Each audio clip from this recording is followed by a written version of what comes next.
हम इंसान हमेशा से यह जानना चाहते हैं कि जिंदगी क्या है, जिंदा और बेजान चीज़ों में क्या फ़र्क है। इसका जवाब हमें यह समझने में मदद करेगा कि इस पूरी दुनिया में हमारी जगह क्या है। करीब 65 साल पहले वैज्ञानिक श्रोडिंगर ने पूछा था कि क्या फिजिक्स और केमिस्ट्री जिंदगी को समझा सकते हैं। आज भी वैज्ञानिक इस सवाल का जवाब खोज रहे हैं। हम जानते हैं कि हम बेजान कणों यानी डेड मॉलिक्यूल से बने हैं, लेकिन ये मॉलिक्यूल्स आपस में मिलकर हमें जिंदा कैसे बनाते हैं, यह आज भी एक बड़ा रहस्य है। इसे एक बहुत ही आसान एग्जाम्पल से समझिए। मान लीजिए आपको एक खेत में चलता हुआ फ्रिज मिल जाए, एक चलता हुआ रेफ्रिजरेटर। आप हैरान होंगे कि यह यहाँ कैसे आया और बिना बिजली के कैसे चल रहा है। ध्यान से देखने पर पता चलता है कि यह सूरज की रोशनी से चल रहा है। फ्रिज कुदरत के नियमों के खिलाफ जाकर अंदर ठंडक बनाए रखता है, लेकिन यह फ्रिज अपने आप वहां नहीं आ सकता। कुदरत खुद से कोई काम की और सलीके से बनी मशीन नहीं बनाती। कुदरत हमेशा चीज़ों को बिखेरना और बिगाड़ना पसंद करती है। लेकिन एक छोटा सा कीटाणु या बैक्टीरिया इस फ्रिज से कई गुना ज़्यादा उलझा हुआ है। यह बैक्टीरिया एक छोटी फैक्ट्री की तरह काम करता है, जिसमें हजारों चीज़ें एक साथ काम करती हैं। इस फैक्ट्री का मेन काम एनर्जी लेकर अपने जैसी और सेल्स बनाना है। यही विज्ञान की सबसे बड़ी पैराडॉक्स यानी उलझन सामने आती है। विज्ञान के नियम कहते हैं कि चीज़ें बिगड़नी चाहिए और उनमें गड़बड़ी आनी चाहिए, लेकिन जिंदगी बहुत ही सलीके से चलती है, हाईली ऑर्गेनाइज्ड है। यह किताब केमिस्ट्री यानी रसायन विज्ञान और बायोलॉजी यानी जीव विज्ञान के बीच की दूरी को ख़त्म करती है। यह बताती है कि डार्विन का जीवों के बदलाव का नियम यानी डार्विनियन इवोल्यूशन असल में विज्ञान के कुछ बड़े और पक्के नियमों का ही एक हिस्सा है। कुदरत में एक खास तरह का ठहराव होता है, एक स्टेबिलिटी होती है। इसे समझकर ही हम जान सकते हैं कि जिंदगी कैसे शुरू हुई। चार्ल्स डार्विन ने भी पहले ही अंदाजा लगा लिया था कि जिंदगी की शुरुआत के पीछे विज्ञान का कोई बड़ा नियम काम कर रहा है। जिंदा चीजें बहुत अजीब और कमाल की होती हैं। हमारी आंखें या हमारे शरीर के सेल्स किसी बेहतरीन मशीन जैसी हैं। जैसे राइबोसोम जो प्रोटीन बनाने की फैक्ट्री है। यह इतनी छोटी है कि इसे देखा नहीं जा सकता, फिर भी यह बहुत तेजी से और एकदम सही काम करती है। जिंदा चीज़ों में बहुत ज़्यादा अलग अलग रूप देखने को मिलते हैं। गुलाब का फूल, व्हेल मछली या बैक्टीरिया, सब एक दूसरे से बहुत अलग हैं। साथ ही जिंदा चीज़ें अपने फैसले खुद लेती हैं। एक असली कुत्ता और एक खिलौने वाला कुत्ता दिखने में एक जैसे हो सकते हैं, लेकिन असली कुत्ता अपने मन से काम करता है। बेजान चीज़ों का आकार कैसा भी हो सकता है, जैसे कोई भी टेढ़ा मेढ़ा पत्थर, लेकिन जिंदा चीज़ों की बनावट बहुत पक्की और सटीक होती है, हाईली स्पेसिफिक होती है। हमारे डीएनए में एक छोटा सा बदलाव भी जानलेवा बीमारी ला सकता है। विज्ञान का एक कड़ा नियम है, सेकेंड लॉ है, कि दुनिया में हर चीज़ बर्बादी की तरफ बढ़ती है, डीके की तरफ। लेकिन हमारा शरीर अपनी बनावट, अपने ऑर्डर को बनाए रखने के लिए लगातार एनर्जी का इस्तेमाल करता है, इसलिए हम खाना खाते हैं। डार्विन का नियम यह तो समझाता है कि एक छोटी कोशिका, एक सिंगल सेल से इंसान कैसे बना, लेकिन वह यह नहीं बताता कि वह पहली कोशिका, वह पहला सेल कैसे बनी। जिंदगी की शुरुआत बायोलॉजी का नहीं बल्कि केमिस्ट्री का सवाल है। बेजान चीज़ों से अपने आप जिंदगी कैसे शुरू हुई, यह विज्ञान के लिए आज भी सबसे बड़ा सवाल है जिसका जवाब हमें खोजना है। जिंदा चीजों का हमेशा एक लक्ष्य होता है। विज्ञान में इसे टेलियोनॉमी कहते हैं। हर जीव अपने लक्ष्य के लिए काम करता है, जैसे घोंसला बनाना, खाना खोजना या बच्चे पैदा करना। दूसरी तरफ बेजान चीजों का कोई लक्ष्य नहीं होता। वे सिर्फ लॉज ऑफ फिजिक्स पर चलती हैं, भौतिकी के नियमों पर चलती हैं। जैसे ऊपर फेंकी गई गेंद ग्रेविटी की वजह से नीचे ही गिरेगी। हम एक साथ दो अलग अलग दुनिया में रहते हैं। बेजान चीजों का इस्तेमाल करते समय हम विज्ञान के नियम लगाते हैं, जैसे घर बनाना या आग जलाना। लेकिन इंसानों या जानवरों के साथ हमारा तरीका अलग होता है। हम उनके बर्ताव, उनके बिहेवियर और लक्ष्य को समझते हैं। विज्ञान का कोई नियम किसी भूखे शेर के हमले के बारे में पहले से नहीं बता सकता। इसे सिर्फ बायोलॉजी से ही समझा जा सकता है। हम हर दिन दूसरों के लक्ष्य पर पूरा भरोसा करते हैं। जैसे सड़क पर गाड़ी चलाते समय हम मानते हैं कि दूसरे लोग भी सेफ अपनी मंजिल पर पहुंचना चाहते हैं। यह लक्ष्य सिर्फ इंसानों या बड़े जानवरों में नहीं होता। एक बहुत छोटा बैक्टीरिया भी खाने की तरफ तैरता है। वह जहर से दूर भागता है। बिना दिमाग के भी वह अपना काम जानता है। हर छोटे बड़े जीव का सबसे आखिरी लक्ष्य, उनका अल्टीमेट गोल, अपनी संख्या बढ़ाना यानी बच्चे पैदा करना है। बेजान मशीनें जैसे घड़ी हमेशा एक जैसी रहती हैं, स्टैटिक रहती हैं। वे तब तक चलती हैं जब तक उनका कोई पुर्जा टूट न जाए। लेकिन जिंदा शरीर हमेशा बदलता रहता है। ये डायनेमिक है। हमारे शरीर के अंदर सेल्स और प्रोटीन्स लगातार टूटते और नए बनते रहते हैं। ऐसा शरीर को सही रखने के लिए होता है। इसका मतलब है कि कुछ हफ्तों में हम अंदर से पूरी तरह एक नए इंसान बन जाते हैं। जिंदगी में बहुत ज़्यादा अलग अलग रूप होते हैं। दुनिया में लाखों तरह के जानवर और पौधे हैं। इससे भी ज़्यादा अनगिनत छोटे जीव यानी माइक्रोब्स हैं जिन्हें हम देख नहीं सकते। समुद्र के 1 लीटर पानी में 1 अरब से ज़्यादा बैक्टीरिया हो सकते हैं। जिंदगी के इतने अलग अलग रूप कैसे बने, यह आज भी एक बड़ा सवाल है। डार्विन के नियम भी जीव के विकास यानी इवोल्यूशन के इस मिस्ट्री को पूरी तरह नहीं सुलझा पाए हैं। जिंदगी हमेशा एक डगमगाती हालत में रहती है, एक अनस्टेबल स्टेट में। इसे ऐसे समझें जैसे एक पंछी हवा में टिके रहने के लिए लगातार पंख फड़फड़ाता है।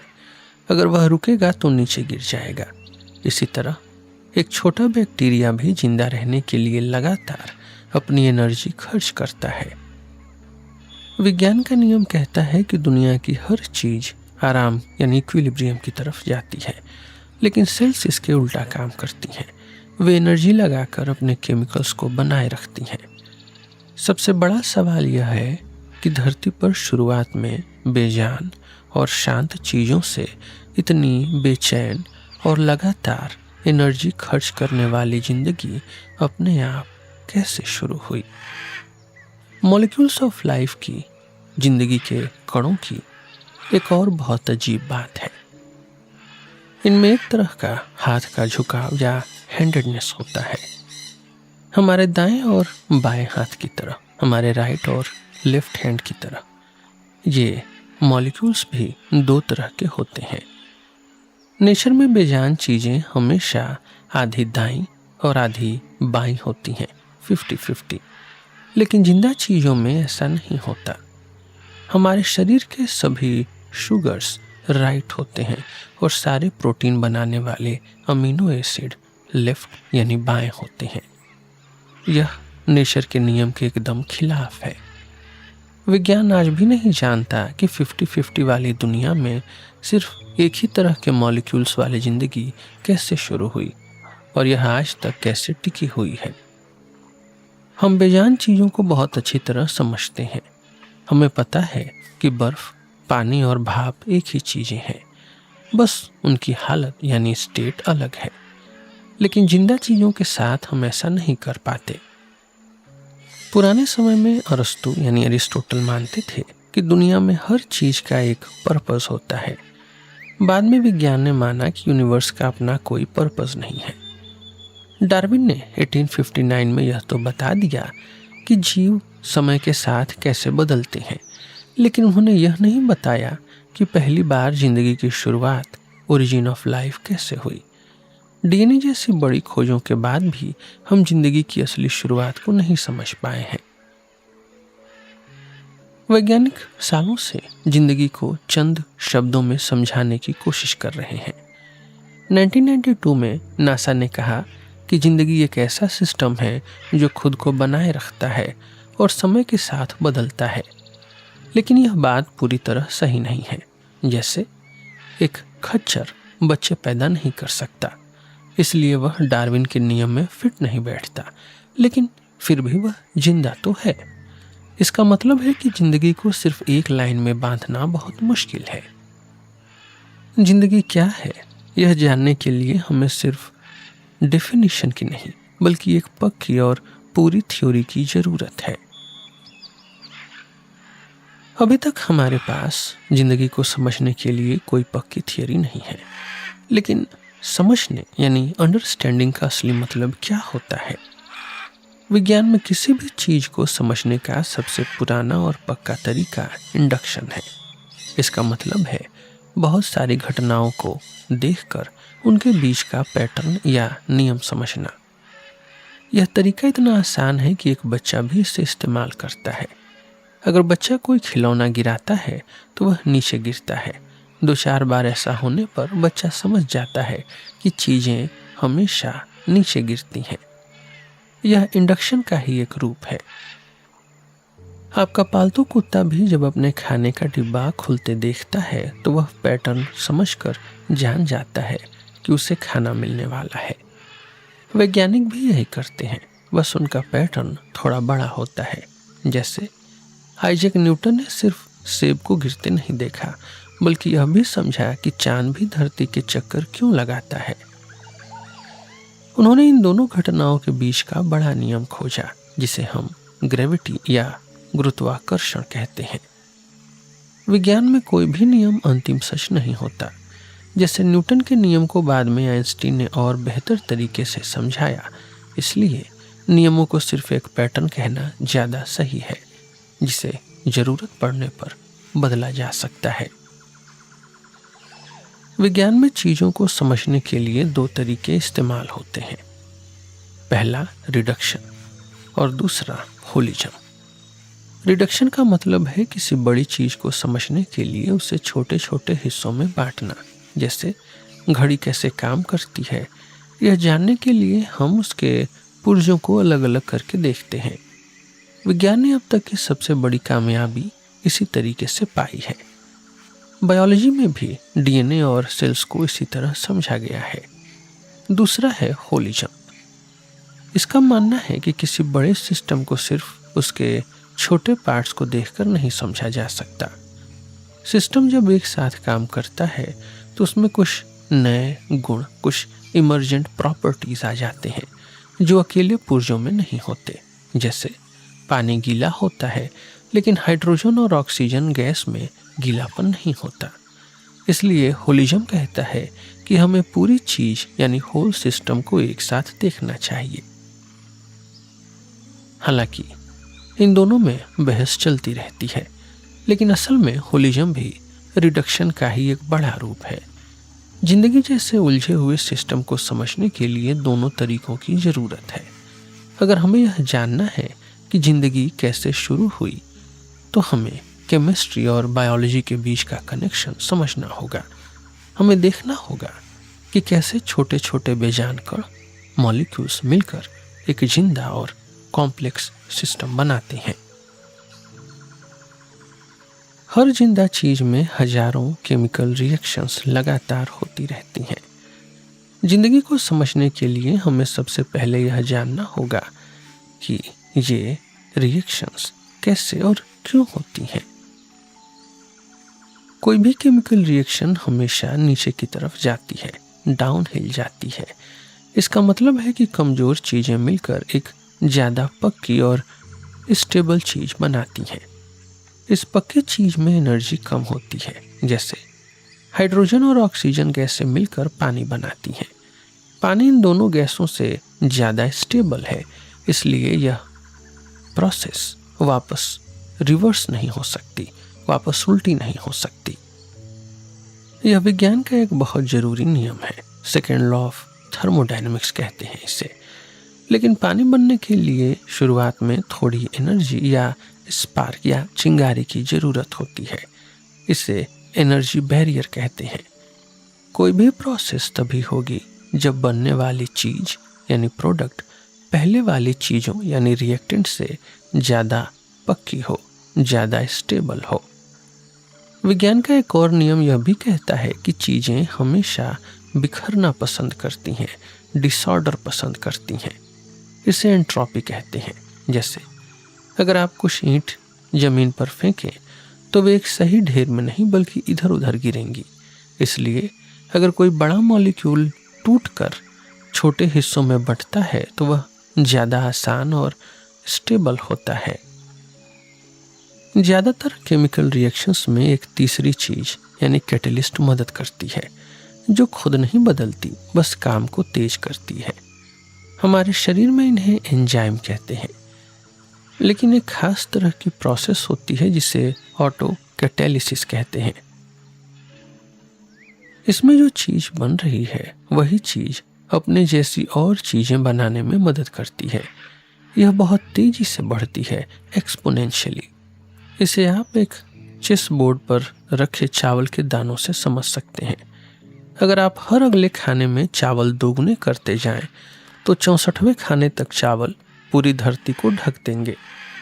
इसी तरह के कण, इसी तरह के मॉलिक्यूल जो खुद अपनी कॉपी बनाते हैं, सेल्फ रेप्लिकेशन करते हैं, जिंदगी की शुरुआत का सबसे बड़ा कारण माने जाते हैं। डीएनए और आरएनए इसी तरह काम करते हैं। स्टेबिलिटी दो तरह की होती है, एक जो कभी नहीं बदलता, स्टैटिक, जैसे पानी या कोई पहाड़। दूसरा जो लगातार बदलता रहता है, यानी डायनेमिक, जैसे कोई नदी या झरना। नदी हमेशा वहीं रहती है, लेकिन उसका पानी लगातार बहता और बदलता रहता है। जिंदगी का ठहराव इसी दूसरी तरह का है, इसी डायनेमिक तरह का है। कोई भी जीव हमेशा के लिए नहीं जीता, वह खत्म होता है, लेकिन मरने से पहले वह अपने जैसे नए जीव पैदा कर देता है। इस तरह जीवों की गिनती यानी पॉपुलेशन हमेशा बनी रहती है। इसे लगातार बदलने वाला ठहराव या डायनेमिक काइनेटिक स्टेबिलिटी कहते हैं। हैरानी की बात यह है कि जिंदगी का यह लगातार बदलने वाला ठहराव, ये डायनेमिक स्टेबिलिटी, कई बार ठहरी हुई चीज़ों से भी ज़्यादा पक्का होता है। जैसे एक पहाड़ शायद 6 करोड़ साल पुराना हो, लेकिन एक खास तरह के बैक्टीरिया, साइनोबैक्टीरिया, धरती पर पिछले 3 अरब सालों से जिंदा है।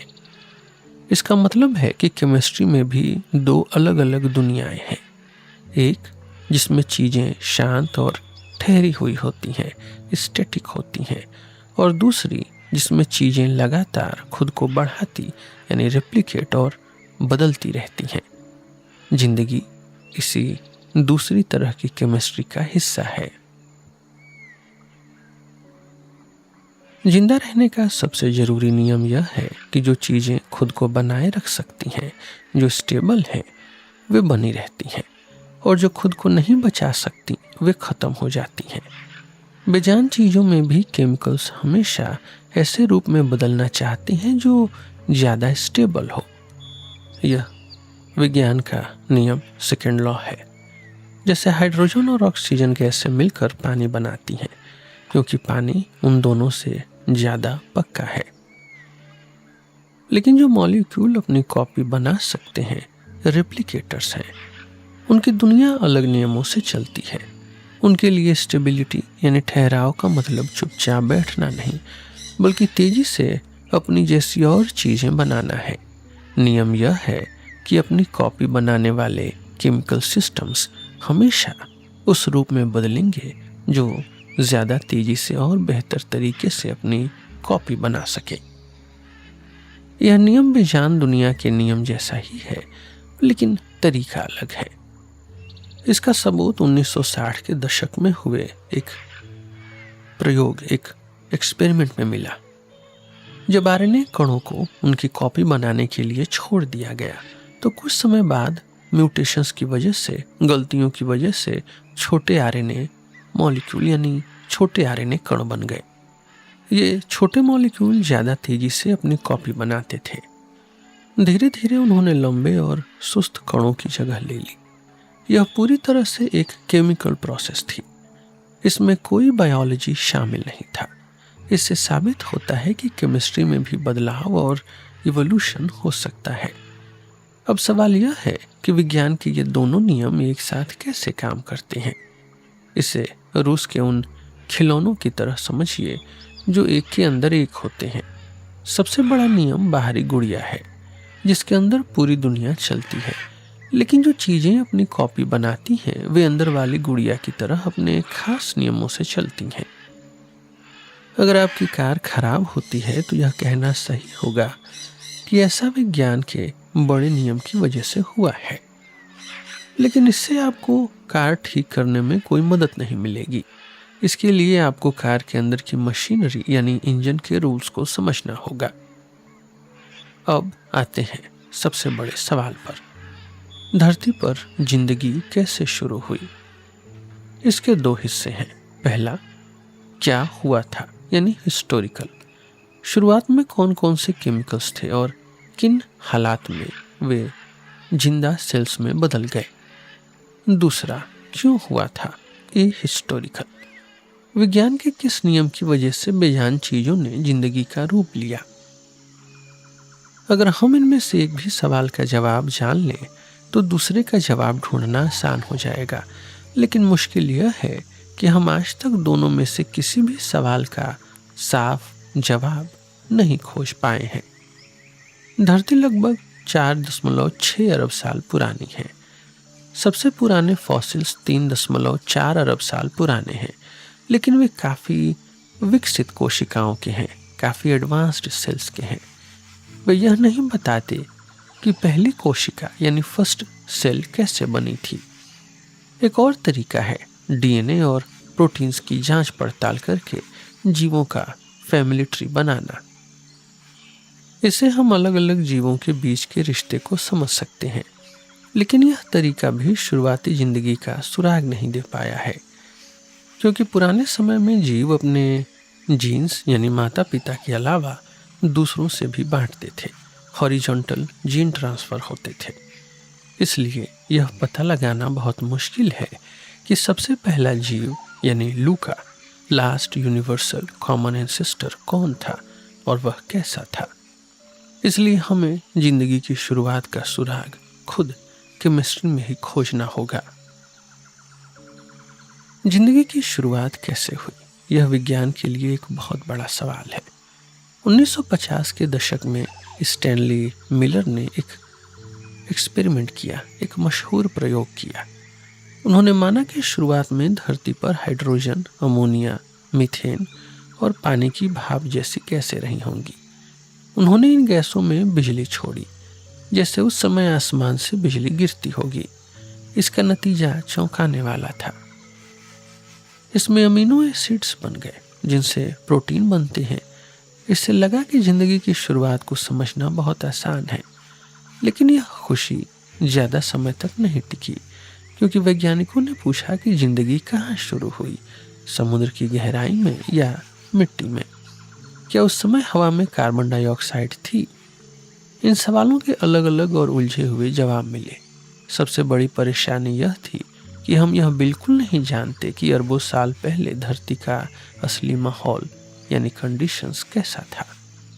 जब हमें यह नहीं पता कि शुरुआत में कौन से केमिकल्स थे, तो यह कहना कि क्या हो सकता था और क्या नहीं सिर्फ एक अंदाजा है, सिर्फ एक स्पेकुलेशन है।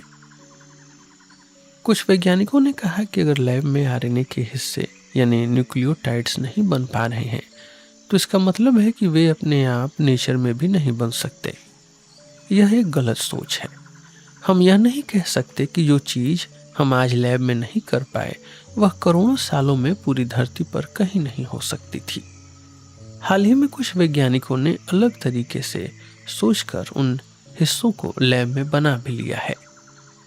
अगर आज के सबसे होशियार वैज्ञानिकों को सारे केमिकल्स और इक्विपमेंट दे दी जाए और कहा जाए कि एक लिविंग सेल बनाइए, तो वे भी नहीं कर पाएंगे।